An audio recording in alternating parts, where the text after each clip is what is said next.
Magandang umaga po sa kanilang lahat. So narito yung latest update natin hinggil nga sa severe tropical storm na si Leon.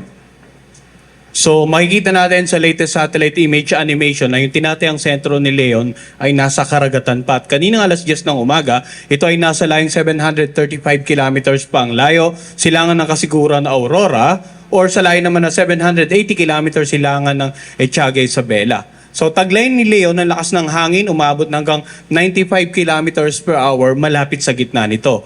At yung pagbugso abot naman ng hanggang 115 kilometers per hour. Nitong nakaraang 6 na oras, kumilos ito sa direksyong westward naman sa bilis na 20 kilometers per hour. So makikita natin, ito yung sentro ng bagyo, makapalang ulap sa western at saka southern side ng bagyong si Leon. Kaya kung kumilos pa ito ng palapit sa mga susunod na araw, bagamat offshore pa, ay posible na nga makaranas ng pag-ulan yung ilang bahagi ng ating bansa. Papakita po natin yung mga lugar na yan mamaya sa susunod na mga slide. Forecast track natin ang bagyong si Leon. Makikita po natin yung sentro ng bagyo ay hindi natin inaasahang tatama. Pero yung area of probability, yung parang apa na kung saan nakapaloob yung center track, nagpapakita na may posibilidad na tumama ito sa either of the Batanes Group of Island or Babuyan Group of Island or hindi. So, kaya nagpa-press con po tayo ngayon ay para bigyang din na regardless of the scenario, kailangan handa yung mga kababayan natin, lalong-lalo na po sa northern at saka eastern section ng Luzon sa mga susunod na araw. Makikita natin sa forecast track na ang bagyo ay posibleng ang maging typhoon bago tuluyang lumapit dito sa may bandang dulong hilagang Luzon at maaaring kumilos ng may kalapitan, pass closely over the Batanes area sa darating na Miyerkules o Huwebes. So itong bagyong ito, hindi rin natin niro-rule out na makaranas ng rapid intensification at posibleng ma-reach niya agad yung typhoon category within the next 24 hours or within 24 hours.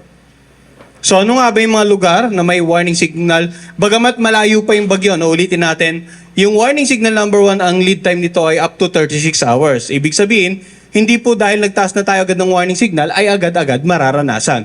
Meron pa tayong lead time na almost 36 hours para paghandaan bago natin actually maranasan yung actual na epekto ng bagyo dito sa mga babanggitin kong lugar. Batanes, Cagayan kasama ang Babuyan Island, sa lalawigan ng Isabela, sa may bandang Ilocos Norte, Abra, Apayao, Kalinga, sa silangang bahagi ng Mountain Province, silangang bahagi ng Ifugao, sa silangang bahagi ng Quirino, dito sa northern portion ng Aurora at sa northern portion ng Catanduanes area. Ulitin po natin, not necessarily agad-agad na may mapag-ulan at pagbukso ng hangin sa mga oras na ito, the moment na nakataas nga yung warning signal, may lead time pa po.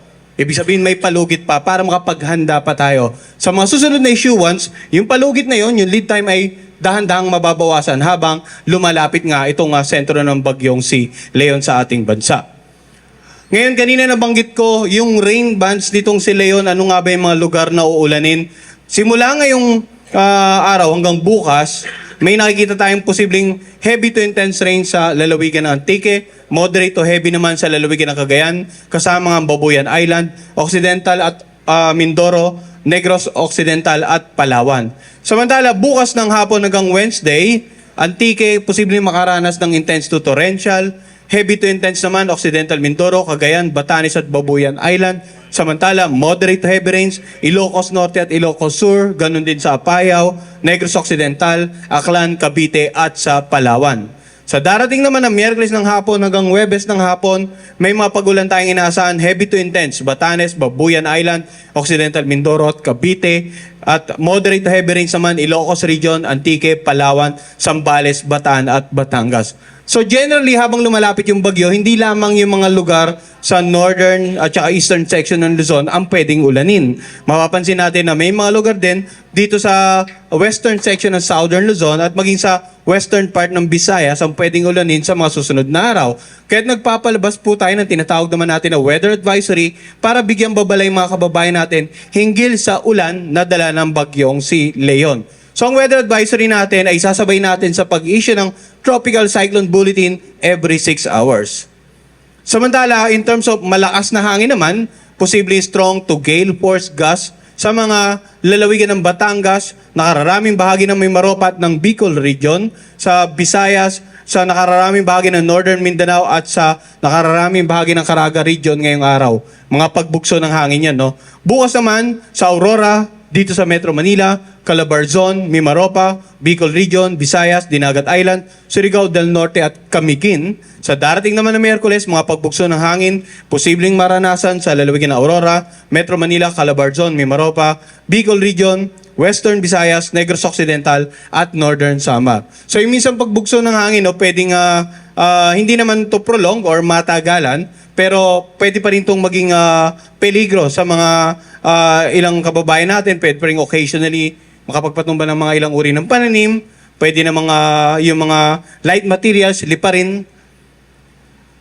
And then in terms of sea condition, sa ngayon wala pa tayong nakataas na gale warning, pero posibleng mamayang hapon po, magsimula na po tayo mag-issue ng gale warning, no?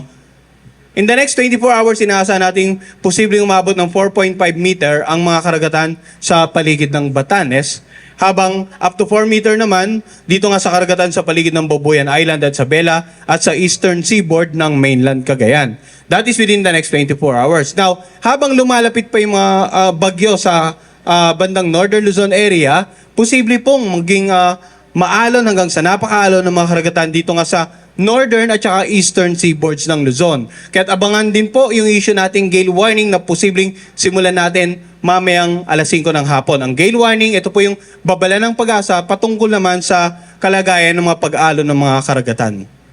Samantala, up to 3 meters naman ngayong araw, posibleng maranasan sa seaboards ng Northern Aurora at Camarines Norte, sa natitirang seaboard ng mainland Cagayan, sa northern at eastern seaboard ng Polillo Island, Camarines Sur, Catanduanes, northeastern seaboard ng Northern Samar at ng Eastern Samar.